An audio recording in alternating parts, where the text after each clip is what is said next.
Hello everyone, my name is Sweety Badhalia and welcome to SV Academy classes। तो आज के इस video lecture में हम लोग डिस्कस करेंगे एक और इम्पॉर्टेंट नेम रिएक्शन के बारे में जिसे हम हेलोफॉर्म रिएक्शन भी कहते हैं। ठीक है, अब होता क्या है बेसिकली, ये रिएक्शन क्यों इम्पॉर्टेंट है? एक तो ये आपको सीधा सीधा हेलोफॉर्म रिएक्शन क्या होती है इस तरीके से भी आ सकती है, और ज़्यादा इसके चांसेस आने के होते हैं जब केमिकल टेस्ट में इसको पूछा जाता है कि आपको कोई मिथाइल कीटोन दे देंगे या और आपको दूसरा कुछ और दे देंगे, एल्डिहाइड या वगैरह, और आपसे कहेंगे कि कोई केमिकल टेस्ट के थ्रू या केमिकल रिएक्शन के थ्रू बताइए कि ये कीटोन है या ये मिथाइल कीटोन है। ठीक है, तो इसके आने के दो तरीके के चांसेस होते हैं और ज़्यादा ये डिस्टिंग्विश टेस्ट के तौर पर यूज़ की जाती है, बट फिर भी हम लोग इस रिएक्शन का मैकेनिज्म भी बहुत अच्छे से समझेंगे ताकि हमें थोड़ा सा बेसिक आइडिया लगे कि रिएक्शन एक्चुअल में होती कैसे है। ठीक है, तो मेरे ख्याल से आप लोगों को पता भी होगा कि हेलोफॉर्म रिएक्शन जो है उसमें हम लोग क्या करते हैं, ऐसे कीटोन्स को लेते हैं जिसमें मिथाइल ग्रुप हो। कीटोन आपका कुछ भी हो सकता है, ठीक है, कीटोन आपका कुछ भी हो सकता है, ये आर ग्रुप आपका कुछ भी हो सकता है, बस आपके पास एक मिथाइल जुड़ा हुआ होना चाहिए कीटोन से अगर आप हेलोफॉर्म रिएक्शन कराना चाहते हो।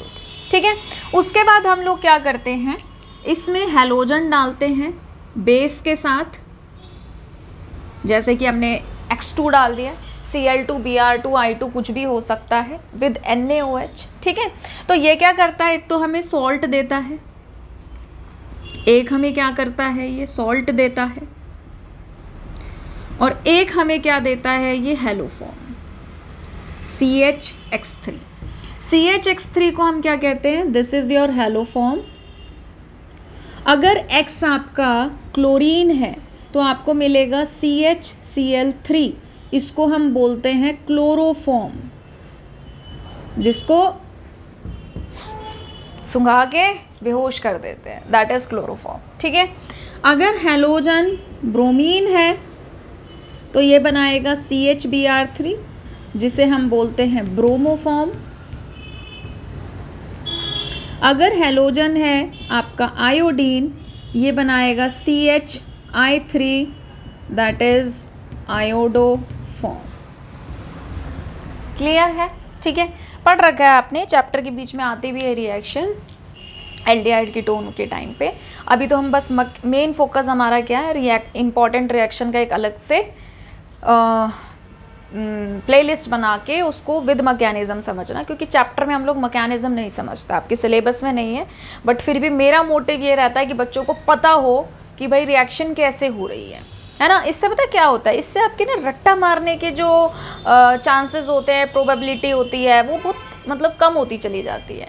जैसे बहुत बच्चे होते हैं जिनसे रट्टा नहीं लगता, मेरे से भी रट्टा नहीं लगता है। ठीक है, बोलते हैं कि गर्ल्स आर बहुत इफ़ेक्टिव होते हैं रट्टा मारने में, बट मैं हमेशा से कॉन्सेप्ट समझ के चलने वाले लोगों में से हूँ, मैं रट्टा नहीं मार सकती, तो इसलिए मैं खुद भी हमेशा मैकेनिज्म समझ के रिएक्शंस को समझना प्रेफर करती हूँ, और आप लोगों को भी मैं कहती हूँ, क्योंकि वही बेस्ट तरीका, नॉलेज बढ़ती है। ठीक है, तो चलिए come to the main point.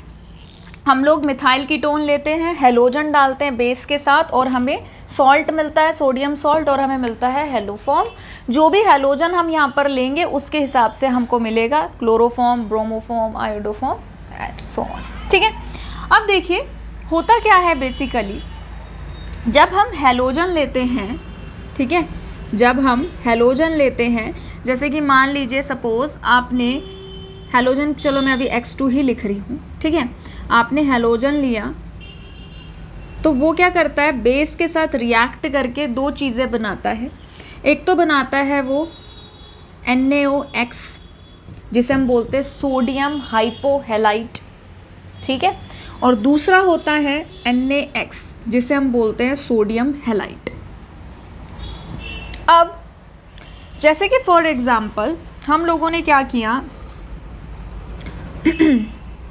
RCOCH3 लिया, हमने इसकी रिएक्शन कराई 3 टाइम्स NaOX के साथ, सोडियम हाइपोहेलाइट के साथ, तो ये क्या बनाएगा, ये बनाएगा RC डबल बॉन्ड O, यहाँ से CH3 हट जाएगा, यहाँ पे आपका आ जाएगा CX3, हैलोजन्स हट जाएंगे और ये बनाएगा आपका 3 टाइम्स NaOH। यहाँ से H हट गए, X आ गया और वो जो H है वो NaOH के साथ जुड़ गया। ठीक है, अब देखिए हो क्या रहा है कि जो आपका कार्बोनिल ग्रुप है, अगर हम कार्बन और ऑक्सीजन की बात करें तो इसमें ऑक्सीजन बहुत ही ज़्यादा इलेक्ट्रोनेगेटिव एलिमेंट होता है, इलेक्ट्रॉन को अपनी तरफ पुल करता है। ऑक्सीजन पे पार्शियल नेगेटिव चार्ज आता है, कार्बन पे पार्शियल पॉजिटिव चार्ज आता है। ये तो एक एल्डिहाइड कीटोन में घर घर की कहानी है। ठीक है, फिर इस कार्बन पे 3 हैलोजन और जुड़ गए और हैलोजन भी कार्बन से ज़्यादा इलेक्ट्रोनेगेटिव होते हैं। तो ये 3 हैलोजन क्या कर रहे हैं, ये 3 हैलोजन्स कार्बन से खींच रहे हैं और ये कार्बन इससे खींच रहा है। तो इस कार्बन पे ऑक्सीजन भी खींच रहा है और इस कार्बन के इलेक्ट्रॉन इस राइट डायरेक्शन में भी खींच रहे हैं। तो इस कार्बन पे इलेक्ट्रॉन की कमी बहुत ज़्यादा हो रही है और प्लस चार्ज बहुत ज़्यादा बढ़ रहा है। समझ रहे हो? ठीक है, बेस है हमारा NaOH, टूटेगा Na प्लस OH माइनस में। तो ये जो OH माइनस है ये क्या करेगा, इस पर अटैक करेगा, इस बॉन्ड के इलेक्ट्रॉन जो हैं वो ऑक्सीजन पे चले जाएंगे। तो क्या बनाएगा ये बनाएगा RCO माइनस। ठीक है, ये बनाएगा, इस पर OH जुड़ गया बेटा और ये है CX3। अब जैसे ही ये लोन पेयर यहाँ आएंगे ये यहाँ से टूट जाएगा। देखो कार्बन है ना, कार्बन पे 3 हैलोजन है तो इलेक्ट्रॉन खींच रहे हैं, तो इलेक्ट्रॉन डेंसिटी एक तरफ ज़्यादा हो रही है एक तरफ कम हो रही है, तो बॉन्ड वैसे भी पोलर है, टूट जाएगा। तो जैसे ही डबल बॉन्ड बनाने आएगा इस बॉन्ड के इलेक्ट्रॉन टूट जाएंगे और ये कार्बन इधर से लेता हुआ चलता बनेगा। ये बनाएगा RC डबल बॉन्ड OH और ये बनाएगा आपका C lone pair with minus sign और X3। ठीक है, अब ये क्या शो करते हैं बेटा, ये आपस में शो करते हैं प्रोटॉन ट्रांसफर।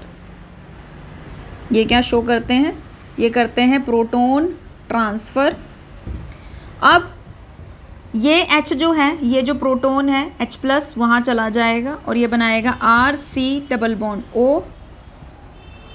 O माइनस और ये बनाएगा CHX3। तो ये आपका बन गया हेलो फॉर्म। ठीक है, और ये जो O माइनस है ऐसा क्यों हुआ, देखो हर चीज़ स्टेबिलिटी गेन करना चाहती है। यहाँ पे इस टाइम ये पूरा स्टेबल था बट इस कार्बन पे नेगेटिव चार्ज था। अब जब इसने इसको H प्लस दे दिया ये स्टेबल हो गया, ऑक्सीजन पे नेगेटिव आया, कार्बन लेस इलेक्ट्रोनेगेटिव है उस पर नेगेटिव चार्ज आ रहा है, ऑक्सीजन मोर इलेक्ट्रोनेगेटिव है उस पर नेगेटिव चार्ज आ रहा है। तो ये नेगेटिव अपने ऊपर अच्छे से होल्ड कर सकता है, एक्वायर कर सकता है क्योंकि इलेक्ट्रोनेगेटिव एलिमेंट होता है। और साथ के साथ अब ये शो कर रहा है रेजोनेंस। ये क्या शो कर रहा है, रेजोनेंस। तो रेजोनेंस की वजह से भी ये क्या अटेन कर रहा है, स्टेबिलिटी। एक ऑक्सीजन पे नेगेटिव चार्ज आया जो कि कार्बन के कंपैरेटिवली ज़्यादा अच्छे से अपने ऊपर ले सकता है। ठीक है, ज़्यादा अपने ऊपर ले सकता है और साथ के साथ वो भी फिर उसके ऊपर 100% नहीं आ रहा, उसको शेयर करने के लिए उसका दूसरा भाई बैठा है। ठीक है, फिर ये यहाँ आएगा, ये वापस इधर आ जाएंगे, फिर ये हो जाएगा। तो 50-50 शेयर कर रहे हैं। तो इस फॉर्म से ज़्यादा यहाँ पे क्या, एक स्टेबल पूरा और एक अनस्टेबल पूरा, यहाँ पे एक स्टेबल पूरा और यहाँ पे 50% अनस्टेबल और 50% स्टेबल, एक तरीके से आप कह सकते हो। तो इस फॉर्म के कंपैरेटिवली ये फॉर्म ज़्यादा स्टेबल होती है। तो अब आप खुद देखो, जो रिएक्शन मैंने आपको बताई थी कि आप मिथाइल कीटोन लेते हो तो उसमें आपका एक हेलो फॉर्म बनता है, तो ये एक हेलो फॉर्म बन गया और दूसरा आपका क्या बन गया, RCOO माइनस और फिर जो Na प्लस होता है यहाँ से वो Na प्लस आके यहाँ पे जुड़ जाता है इलेक्ट्रोस्टैटिक फोर्स ऑफ अट्रैक्शन से और sodium salt of fatty acid या sodium salt of carboxylate ion बनाता है। ठीक है, क्लियर है। तो ये हैलोफॉर्म रिएक्शन का मैकेनिज्म था। इसके साथ साथ ही आपने देखा होगा, आपको एक बात और भी मैं बता दूं कि ऐसे अल्कोहल जिन पे CH3 होता है वो भी इस टेस्ट को देते हैं। ठीक है, वो भी इस टेस्ट को देते हैं अगर Hb लगाओ भाई, कार्बन इज टेट्रावेलेंट। ठीक है, अगर आपके पास क्या है कि ऐसा अल्कोहल है, एक तरीके से सेकेंडरी अल्कोहल आप बोल सकते हो कि ऐसा कार्बन, ठीक है, जिस पे OH भी है और CH3 भी है, क्योंकि इधर तो अल्काइल ग्रुप होगा ही होगा आपका। ठीक है, तो ये क्या करते हैं, ये भी हैलोफॉर्म रिएक्शन को देते हैं। क्लियर है? ठीक है, अब मैं आपको बताती हूँ एक बहुत ही काम की बात, नोट। एक तो एसिटाल्डिहाइड, इथेनॉल, ठीक है, जो आपका क्या नाम है, मैकेनिज्म या रिएक्शन मैंने बताई, मैंने शुरुआती मिथाइल कीटोन से करी थी, क्योंकि मिथाइल कीटोन सबसे अच्छी एलोफॉर्म रिएक्शन देते हैं। बट आपको एक चीज़ का भी और ध्यान रखना है, ज्ञानवर्धक बातें, ठीक है, सिर्फ एल्डिहाइड में CH3CHO होता है जो इस टेस्ट को देता है। और यहाँ पे मैंने आपसे क्या कहा कि सेकेंडरी अल्कोहल इस टेस्ट को देते हैं। एक और अल्कोहल है जो इस टेस्ट को देता है, और वो होता है आपका इथाइल अल्कोहल या फिर इथेनॉल, वो भी इस टेस्ट को देता है। ठीक है, तो ये आप काम की बातें हैं जो आप ध्यान रखेंगे कि एल्डिहाइड में मान लो वाइवा में पूछ लिया एक्सटर्नल ने कि भैया बताओ एल्डिहाइड देते हैं, आप कह रहे हैं नहीं नहीं देते। ठीक है, पूछ रहे हैं आपसे फिर दोबारा इथेनॉल देते हैं, आप कह रहे हो नहीं नहीं देते। तो ऐसे नहीं करना है। ठीक है, सोच लेना एक बार कि जो वो आपसे पूछ रहे हैं वो आपसे क्या पूछ रहे हैं। वो पूछ रहे हैं कि एल्डिहाइड देते हैं एंड यू आर सेइंग कि नहीं देते हैं, तो आपको मेंशन करना है कि हाँ इसको छोड़ के बाकी नहीं दे रहे हैं। ठीक है, बट ये देता है। क्लियर है इतनी बात? ठीक है, तो प्लीज़ इसे नोट डाउन कर लीजिए। तो आज के लिए इतना ही। अगर आप लोगों को ये वीडियो पसंद आया है तो प्लीज़ इसे लाइक करिए, शेयर करिए, चैनल को सब्सक्राइब करिए। अगर आपको किसी भी तरीके की कोई क्वेरी है तो आप मुझे नीचे कमेंट सेक्शन में बता सकते हैं। SB एकेडमी के साथ बने रहिए, अपना ध्यान रखिए। Thank you.